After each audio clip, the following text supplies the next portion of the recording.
Eh bien, pour moi, vous êtes des résistants. C'est pourquoi je tiens à souligner tous vos efforts en ce sens et vous en féliciter en mon nom, mais en nom de plusieurs personnes qui voient en votre mouvement une alternative et une perspective réelle.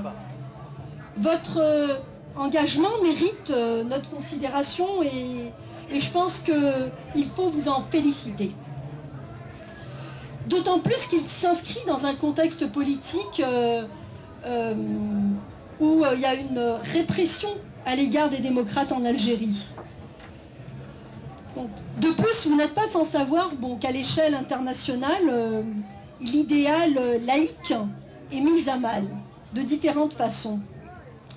Il est mis à mal en raison de l'instrumentalisation des trois grandes religions monothéistes à des fins politiques qui a visiblement repris du poil de la bête depuis une dizaine d'années. Partout dans le monde, de la croix au croissant, la morale aujourd'hui est de retour.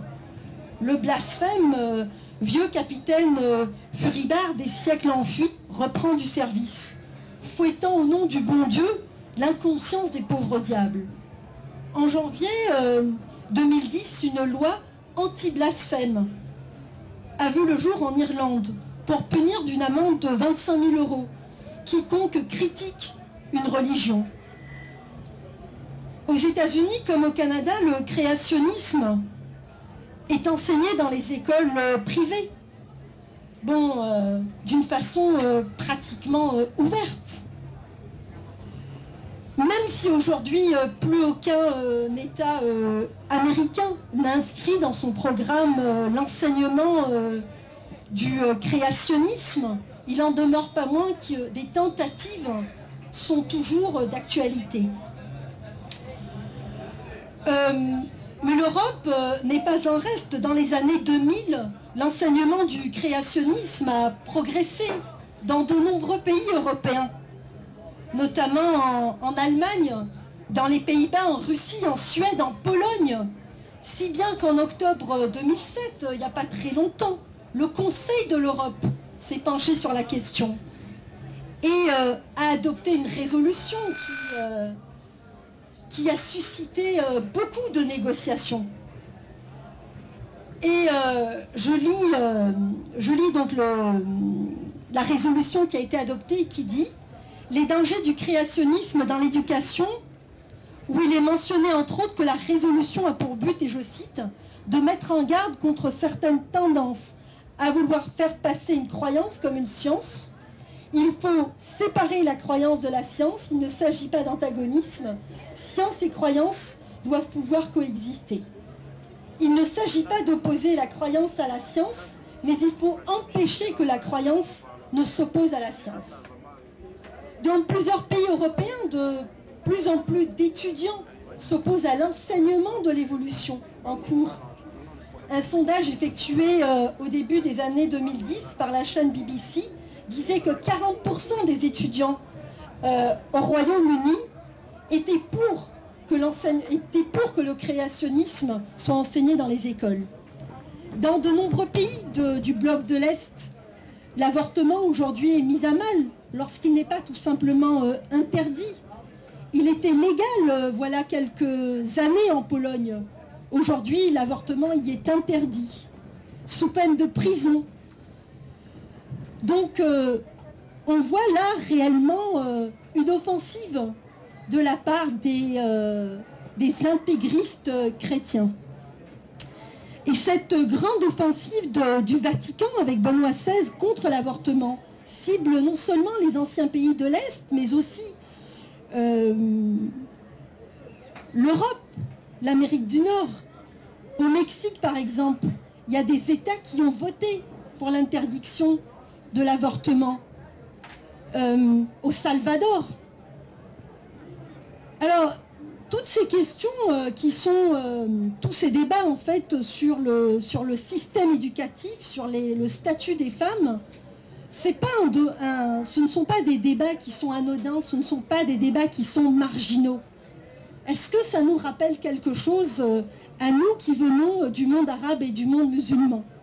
Évidemment que ça nous rappelle que dans nos pays, l'offensive des islamistes, elle s'est faite principalement sur ces deux terrains-là. Elle s'est faite sur le terrain de l'éducation, du système éducatif, et sur le terrain des droits des femmes.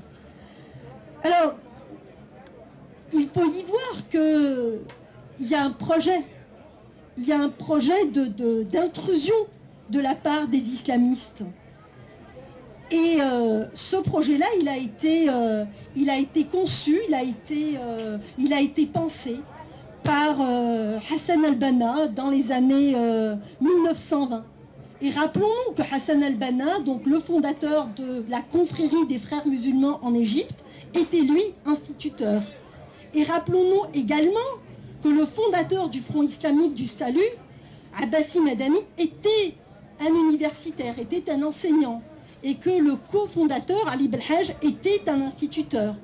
Donc on comprend bien que le système éducatif, que l'école, est au centre de ce combat pour la laïcité, pour les droits des femmes et pour la démocratie. Alors c'est précisément l'avancée fulgurante de cette idéologie de l'islam politique qui nous a imposé les termes du débat sur la place du religieux dans nos sociétés. Ce n'est certainement pas par mimétisme qu'on s'est mis à réfléchir les uns et les autres sur ces questions très importantes, sur ces questions centrales. Alors on s'est rappelé que dans le monde arabe, que dans le monde musulman, on n'a pas été les premiers à réfléchir sur ces questions. Dès le 8e siècle, il y a eu des écoles rationalistes musulmanes. L'école des Mu'tazilites était une école rationaliste qui déjà voyait qu'il y avait un problème lorsqu'on colle trop son nez au texte coranique et qui prenait déjà à l'époque, donc je vous le rappelle, au 8e siècle, une saine distanciation entre le religieux et le politique. Alors nous qui vivons aujourd'hui, on s'est rappelé également qu'il y a eu d'autres tentatives de réforme dans le monde arabe et musulman, notamment en Égypte, dès le 19e siècle, ou en Turquie, avec Atatürk. Alors, ces questionnements sur le rapport entre le temporel et le spirituel ne sont pas étrangers dans le monde arabe et dans le monde musulman. Bon, alors, la suite, bien sûr, elle est bien plus dramatique, puisque, bon, ces tentatives de réforme, de séparation du politique et du religieux ont malheureusement échoué, puisque aucun courant réformiste n'a pu réellement émerger pour insuffler une dynamique dans cette région du monde, puisque aucune école n'a pu réellement donner une résonance finalement à cette modernité et à la laïcité. Et bien sûr, donc l'échec des rationalistes, des laïcs, a grandement profité aux islamistes, et notamment à l'école wahhabite qui, dès le XVIIe siècle, donc, a commencé à développer une idéologie qui prenait